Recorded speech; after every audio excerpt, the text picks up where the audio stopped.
بسم الله الرحمن الرحيم. In the name of God, the Compassionate, the Merciful, Your Excellency, Secretary General of the United Nations, President of the United Nations General Assembly, ladies and gentlemen, peace be upon you. 24 years have passed since the signing of the Oslo Accords, an interim agreement that set a 5-year period for bringing an end to the Israeli occupation, granting hope to the Palestinian people that they would soon achieve independence within their state and achieve peace between Palestinians and Israelis. What is left of this hope today? President, ladies and gentlemen, we recognize the State of Israel on the 1967 borders, but Israel's continuous refusal to recognize these borders has put into question the mutual recognition we signed in Oslo in 1993.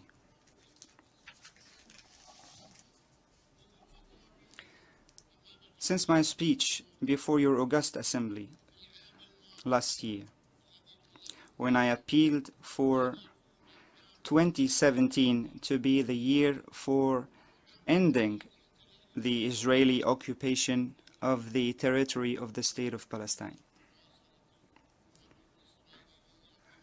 the Israeli government has relentlessly pursued its settlement campaign on our land, in contravention of all international conventions and the relevant resolutions on the question of Palestine.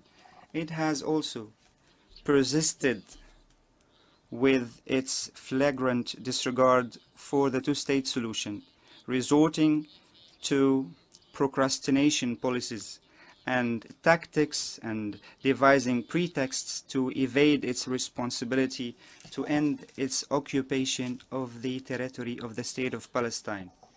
Instead of addressing the underlying issues and resolving the root causes of the conflict, it has tried to divert international attention towards secondary issues actually caused by its colonial policies, while we call, just as the international community continues to do, for an end to the Israeli occupation of the territory of our state, it incites and makes false accusations, pretends there is no Palestinian partner, and imposes unreasonable, obstructive conditions.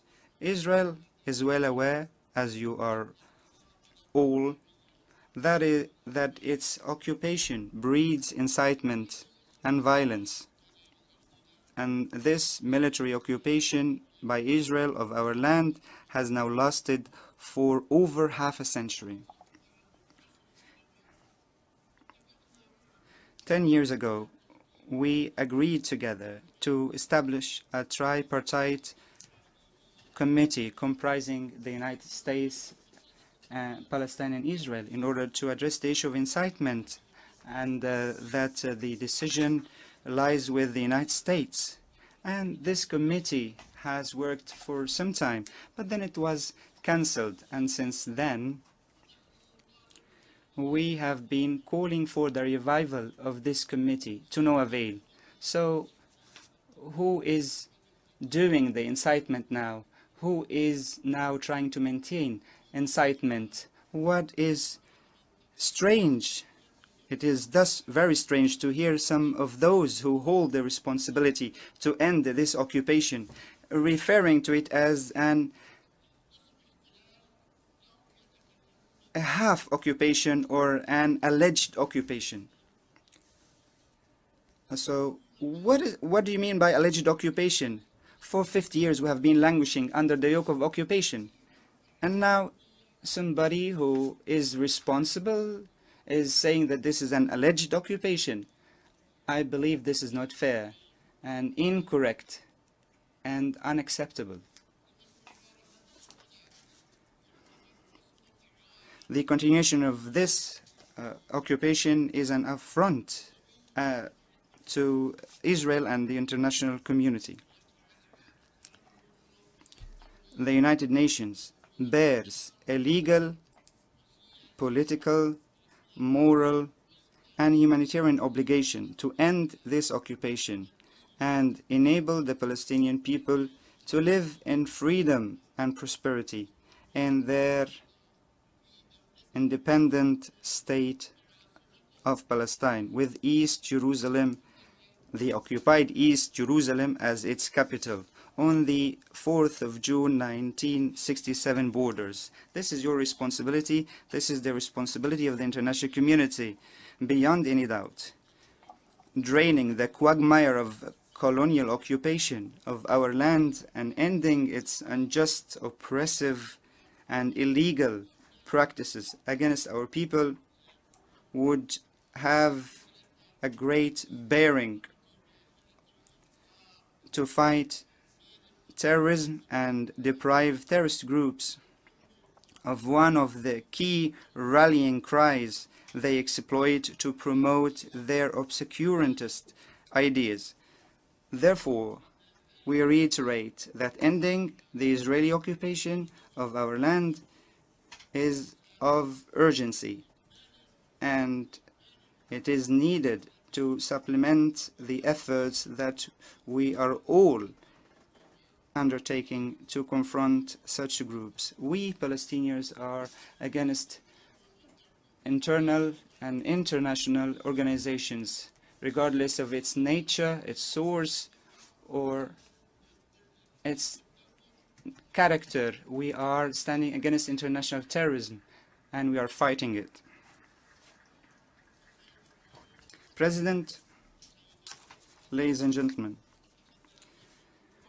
we have explored every avenue and exerted far-reaching efforts to achieve peace with our Israeli neighbors, and together with the Arab and Islamic states have adopted an invaluable initiative, the Arab Peace Initiative, aimed at resolving the Palestinian and Arab-Israeli conflict.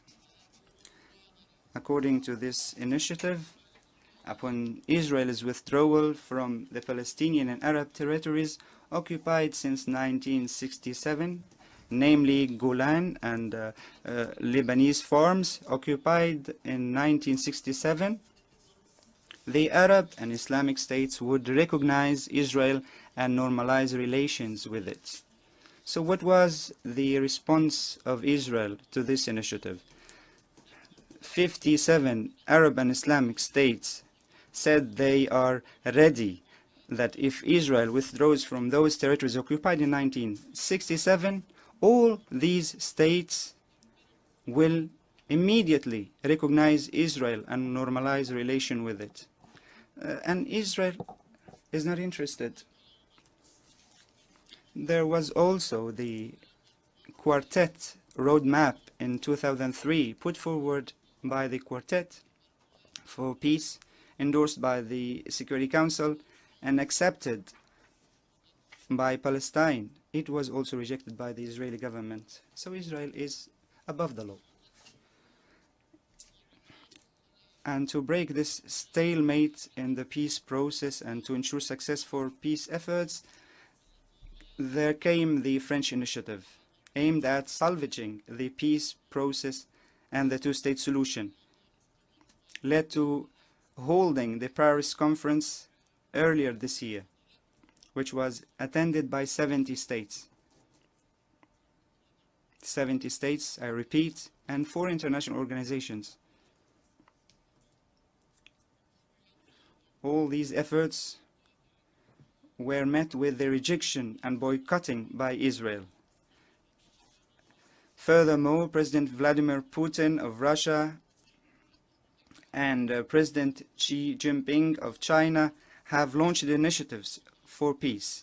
And the latest of these peace efforts, all of which we are thankful for, is being led by the United States President Donald Trump. Where are these initiatives, and why Israel is not accepting these initiatives. So on our part, we have also repeatedly tried to revive the peace process and called on the Israeli Prime Minister to only affirm his commitment to the two-state solution and sit with us at the negotiations table to delineate the borders between Israel and the state of Palestine in order to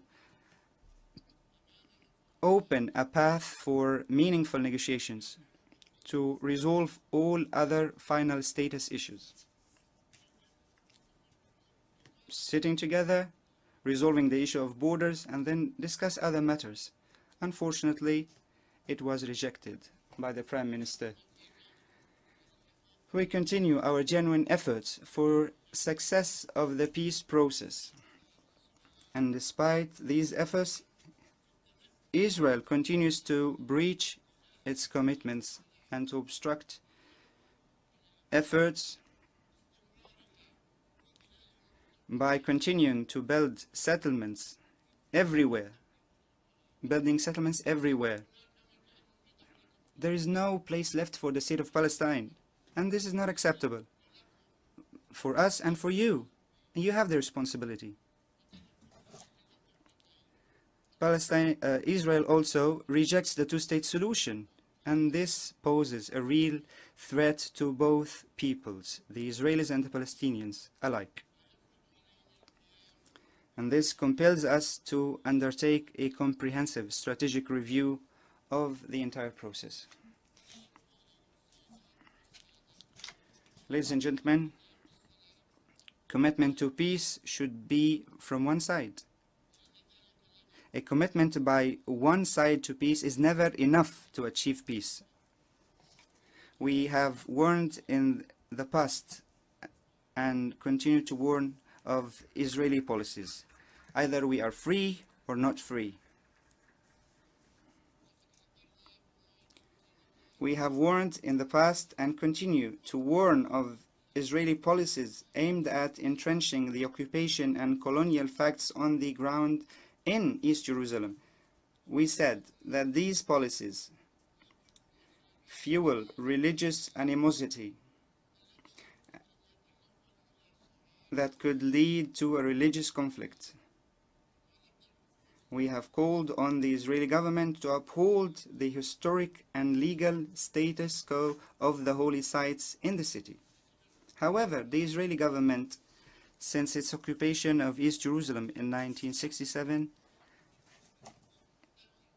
yes, it is an occupying power. Jerusalem is occupied. Israel has repeatedly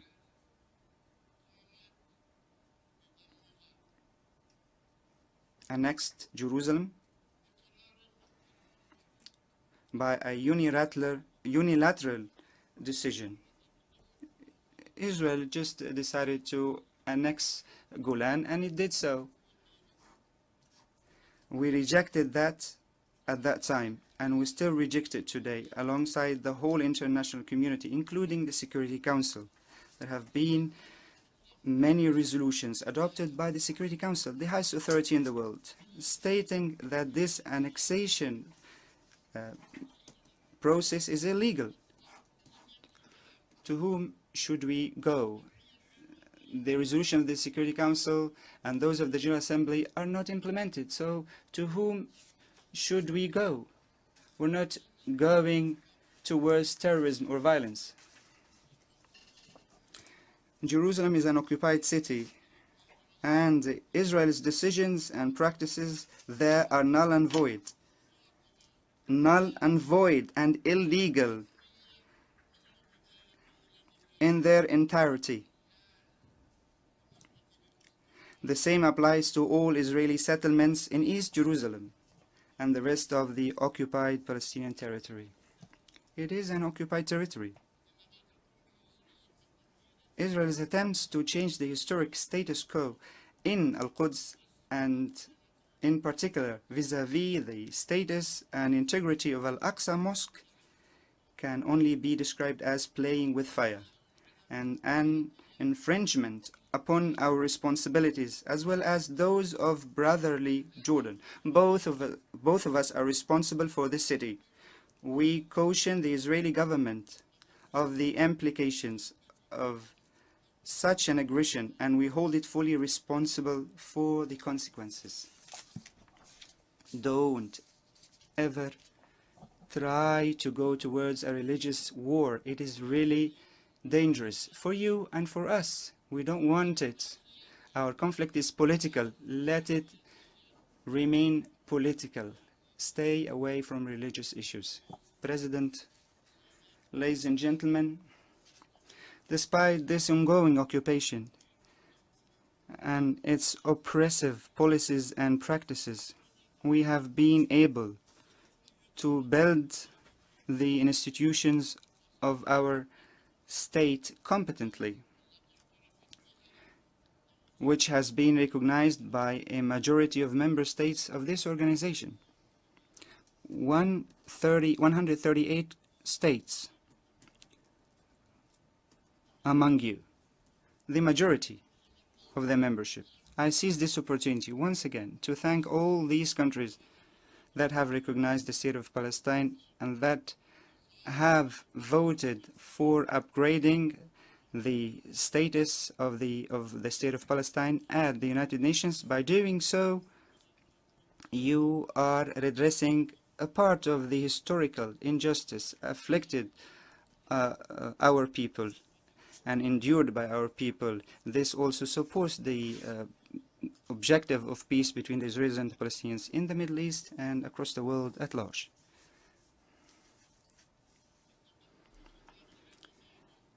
Last year, before this August Assembly, I stressed in my speech that the status quo in the occupied territory of the state of Palestine is not sustainable.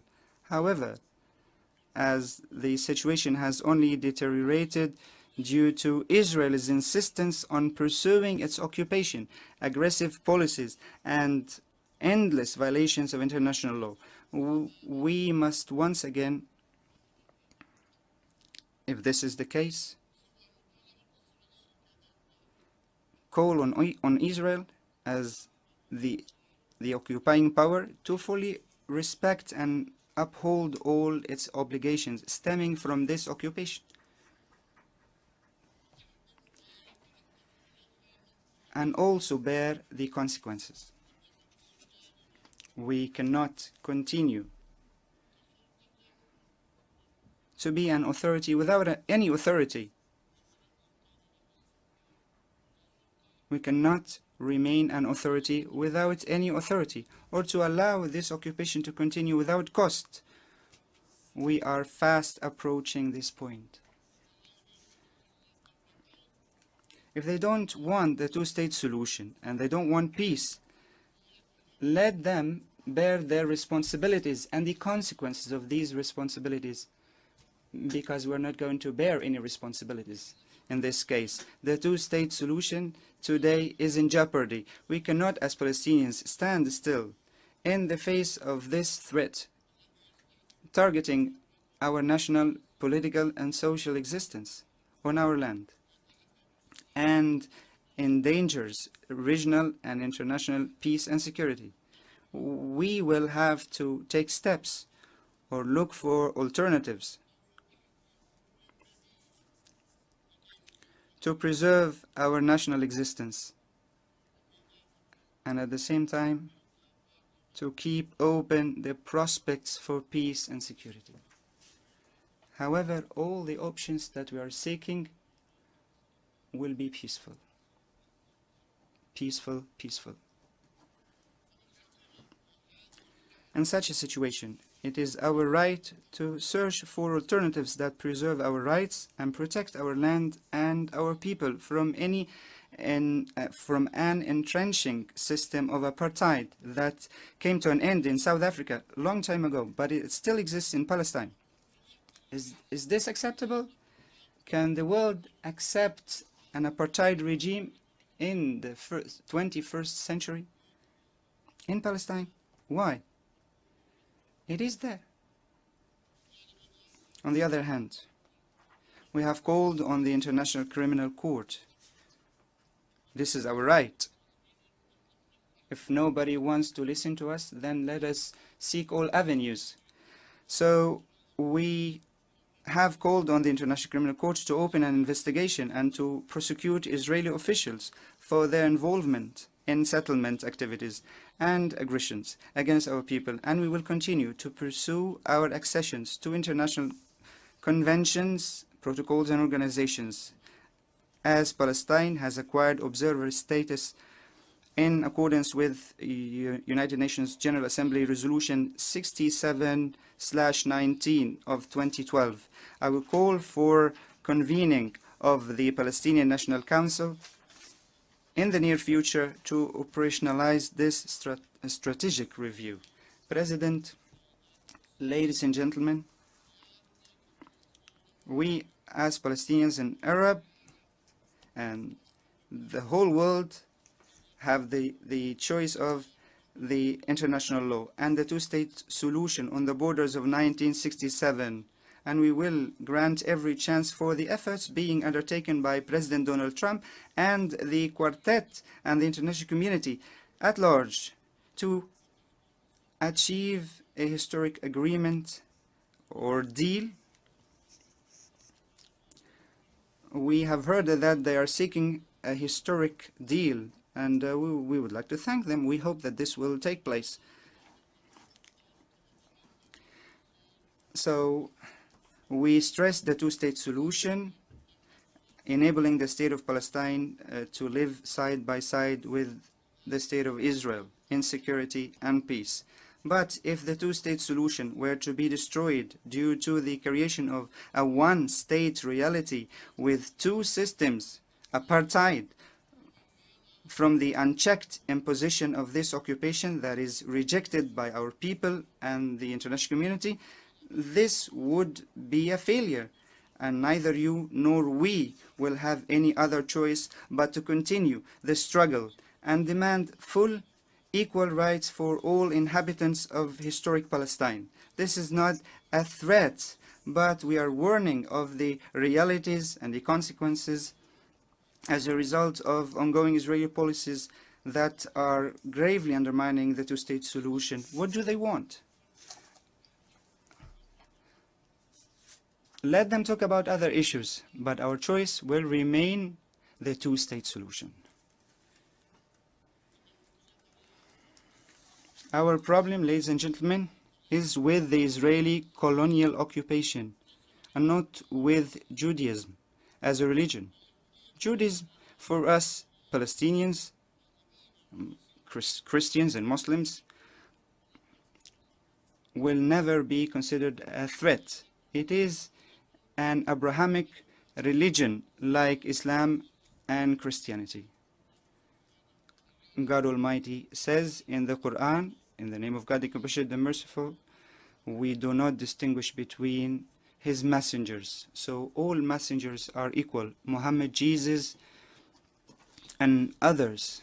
All these religions are equal, and we are not distinguishing between prophets or messengers. And on this occasion, we are congratulating the Jews for the occasion, or on the occasion of the new year, and we will also congratulate, and we would like to congratulate Muslims for the new Hijri year starting tomorrow. So this is a demonstration of rapprochement between religions. President, ladies and gentlemen, we have dutifully upheld our responsibilities towards our people in the Gaza Strip in spite of the division since 2007.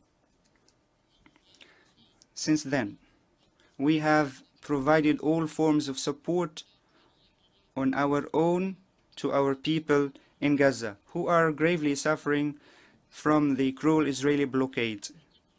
We have repeatedly affirmed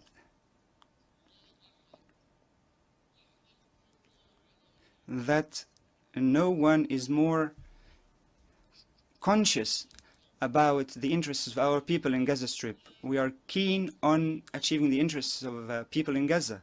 We said that there will be no state in Gaza, and there will be no Palestinian state without the Gaza Strip.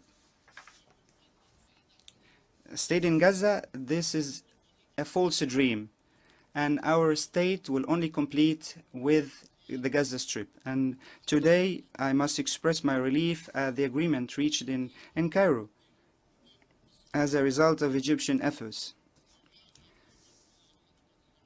We are thankful for these efforts aimed at nullifying the measures taken by Hamas following the division, including the formation of a government.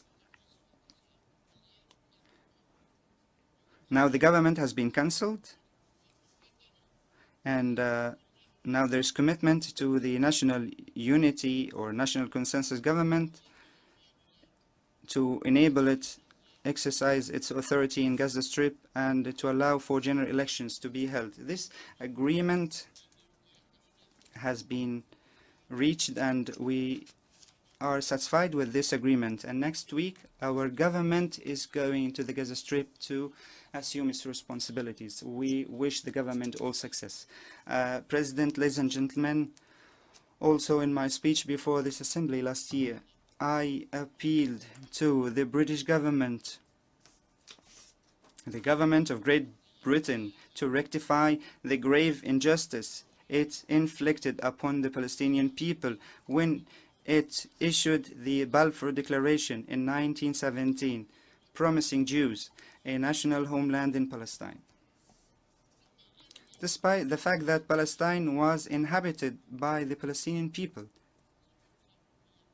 97% of the population at that time were Palestinians. We were disregarded. Again, Palestine was inhabited by the Palestinian people and was among the most progressive and prosperous countries and should not have been colonized or placed under the mandate of a great power. The British government has not taken any step until this moment to correct this historical injustice against our people. It should apologize and provide us with compensations and recognize the state of Palestine. We talked to them at length, and so far they haven't responded. What is even worse,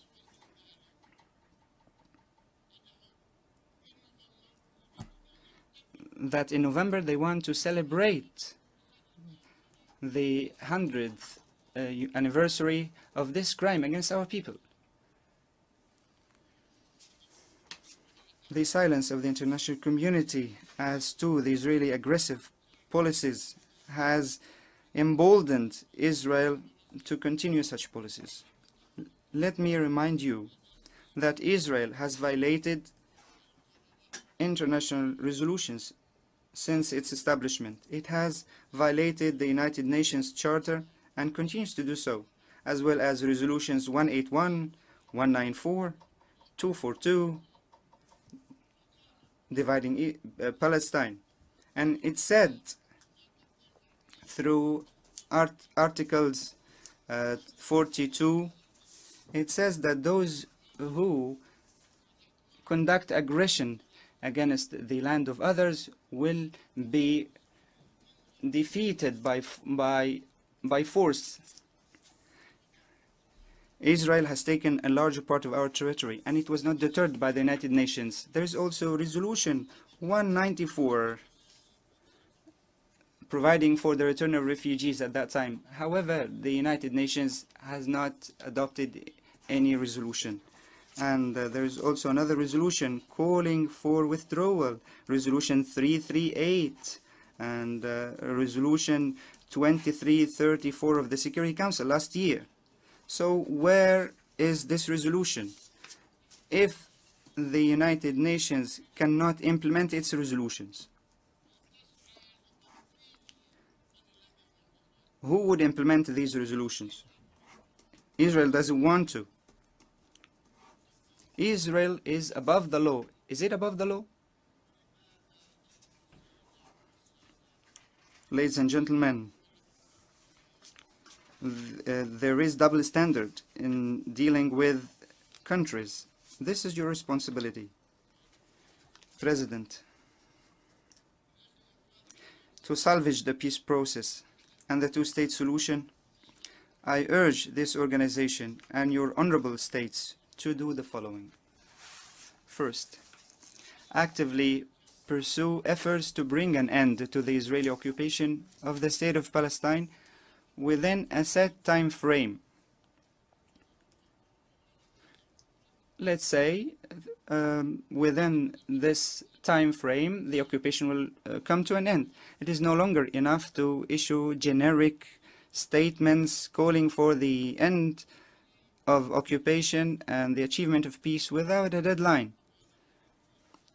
Efforts must be made to implement the Arab Peace Initiative, including the just solution for the Palestinian refugee question in accordance with Resolution 194.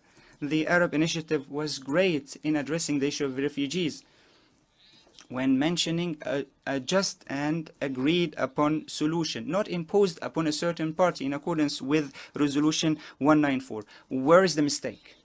So these resolutions were disregarded by Israel. Israel has ridden roughshod over these resolutions. To whom should we go? To whom should we complain? Second, act to bring to a halt all settlement activities in the occupied Palestinian territory, as demanded in numerous United Nations resolutions, including the most recent resolution 2334, in addition to the operative paragraphs of the Fourth Geneva Convention. So an occupying power should not expel the people from their land. This is the text of the Fourth Geneva Convention. Who is responsible for implementing these texts? Israel says no. And what are we saying as international community? Third, where are ensure international protection to the land and people of the state of Palestine. I don't understand how recognizing the occupation, as we are unable to provide protection to our people.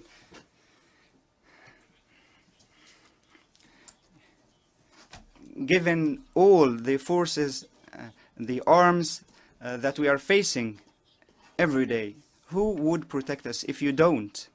Many a time we have tabled draft resolutions and these go in vain.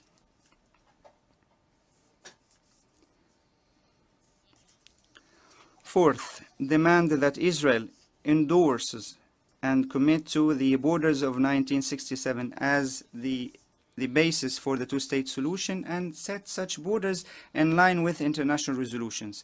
Once we delineate the borders, each party can act in its territory as it pleases without affecting or damaging the rights of the other party.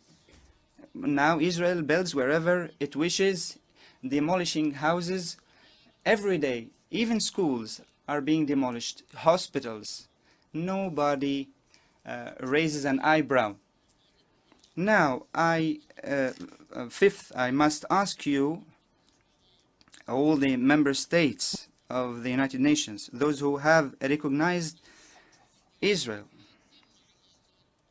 they should state that they recognized Israel on the basis of the 1967 borders, thus aligning themselves with international resolutions and reaffirming their commitment to these resolutions.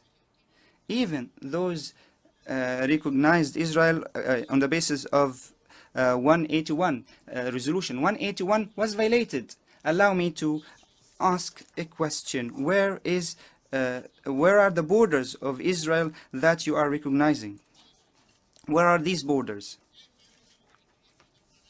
How can you recognize a state that has no borders? It has not even decided on its own borders, and the international law states that the state is a land with borders, and Israel has no borders. So how can you recognize a state that has no clear borders? Sixth, I call on all states to end all forms of direct and indirect involvement with and support to the illegal Israeli colonial settlement regime. on the land of the occupied state of Palestine, in accordance with UN resolutions and with the affirmative positions of states in this regard, and similar to the international community's approach towards the apartheid regime in South Africa.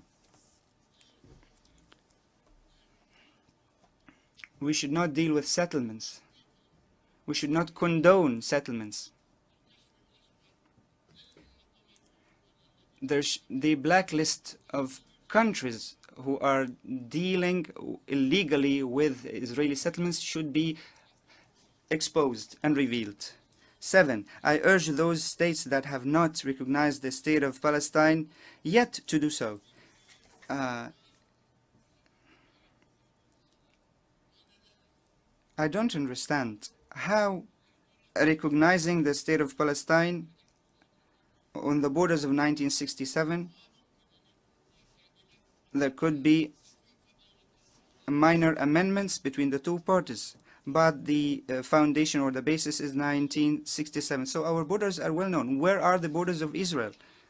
I don't understand how recognizing the state of Palestine harms the chances of peace, especially since we Palestinians have recognized Israel on the 1967 borders.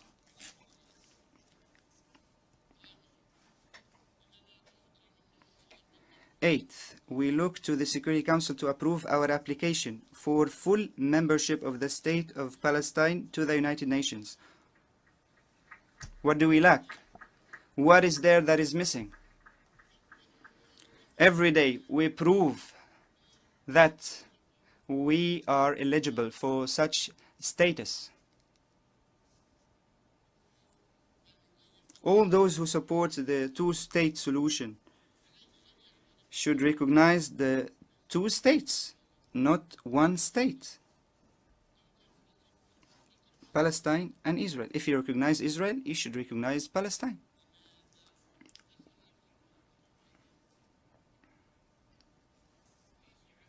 Ninth, we urge the international community to continue to provide economic and financial support to the Palestinian people to achieve self-reliance.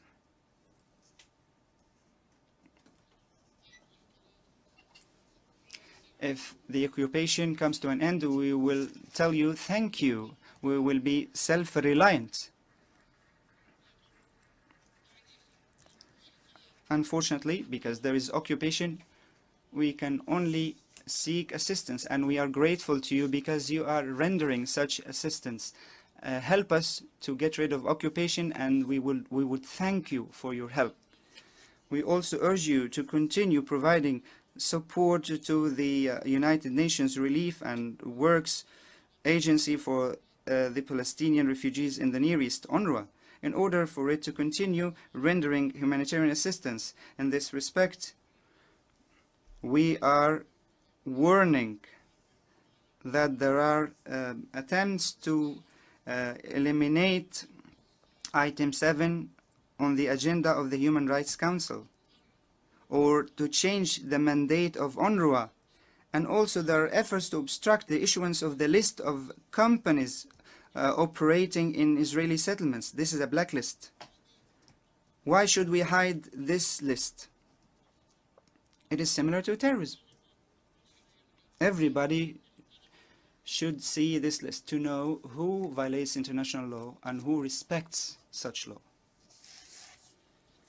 So again, the blacklist of companies operating in Israeli settlements in the territory of the occupied state of Palestine. 10th, we once again affirm our commitment to respect human rights and international conventions and to implement the United Nations Sustainable Development Agenda 2030 and the Paris Agreement on Climate Change, and all other treaties and conventions that we have acceded to.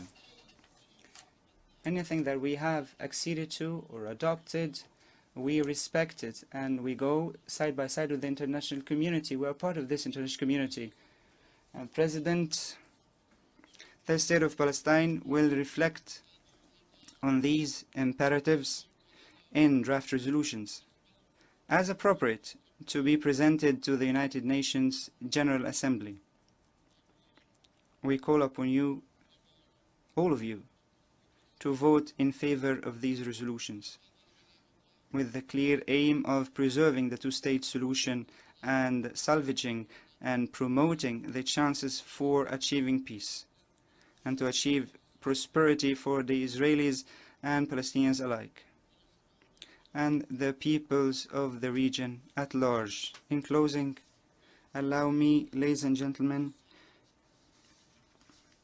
to salute our great people who remain steadfast in their homeland despite the suffering, those who are struggling against foreign occupation peacefully. The culture of peace is prevailing among Palestinians, among all Palestinians. Who are those people who join Daesh, ISIL? None of them is from Palestine. What does this mean? I salute our people in Jerusalem who have given one of the most bright examples of peaceful popular resistance against the Israeli colonial occupation. When they prevented them from praying, they prayed outside. They were praying and they were victorious. I salute our people in exile and in diaspora. I salute our people who remain steadfast in the West Bank and also the besieged Gaza Strip. I salute our glorious martyrs and our courageous prisoners who are there in the Israeli jails.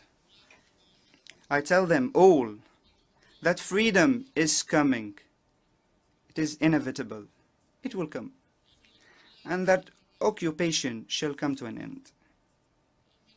It will either be the independence of the state of Palestine to live side by side in peace and security with the state of Israel on the 1967 borders, or equal, or if they want, if they wish, equal rights for all of the inhabitants of the land of historic Palestine, from the river to the sea. Will they accept so?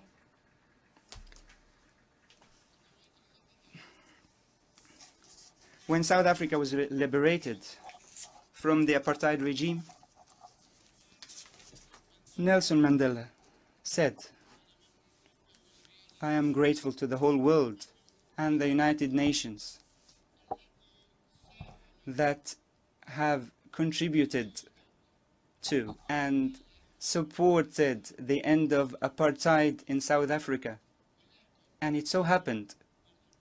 But Nelson Mandela added, "Our victory is not complete until the victory is rendered to the Palestinian people." So we are entrusted, and you are entrusted, to end apartheid in Palestine. All of us, even the superpower, they should stand by us. This is a trust